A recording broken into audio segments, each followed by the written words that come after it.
Samajwadi party की सांसद इकरा हसन हमारे साथ हैं। इकरा जी, प्रयागराज में 2 भगदड़ी घटना हुई, लेकिन प्रशासन दूसरी घटना को न स्वीकार कर रहा है, न वहाँ जो मौत हुई है उनके आंकड़े बता रहा है।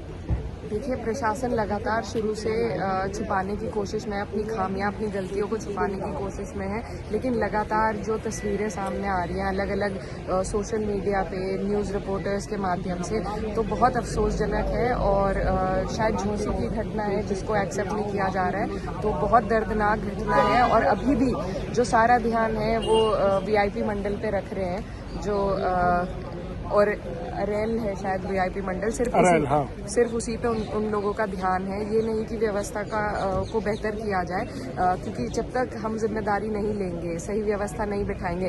जेसीबी का इस्तेमाल, हमने एक बहुत दर्दनाक तस्वीर देखी जिसमें जेसीबी का इस्तेमाल लाशें उठाने के लिए हो रहा है। तो जाहिर सी बात है, आंकड़े बहुत बड़े हैं, लेकिन लगातार अपनी नाकामी को छुपा रही है सरकार भी और प्रशासन भी, और ये बहुत अफसोसजनक है। जो मौतें हुई है, कम से कम उसको स्वीकार करना चाहिए। जो भगदड़ी जो घटना हुई है उसको तो स्वीकार करना चाहिए। जी बिल्कुल, सबसे पहले तो स्वीकार ही पहला कदम होता है और उसके बाद ही आप बेहतराई की तरफ चल सकते हैं। लेकिन जब हम छुपाने में लगेंगे, स्वीकार नहीं करेंगे, तो हम जनता के साथ कैसे न्याय कर पाएंगे।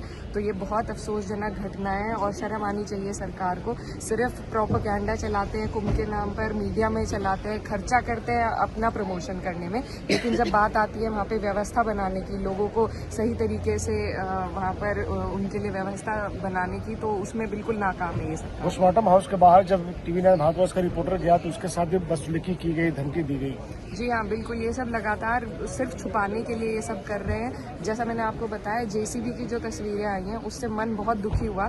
अब ये जो बुलडोजर का इस्तेमाल पहले लोगों के घर तोड़ने के लिए किया गया और अब उन्हीं की लाशें उठाने के लिए कर रहे हैं। तो ये सरकार, इन्हें इंसान की जान की कोई वैल्यू इस सरकार को नहीं है और वो कुंभ में साफ दिखाई दे रहा है।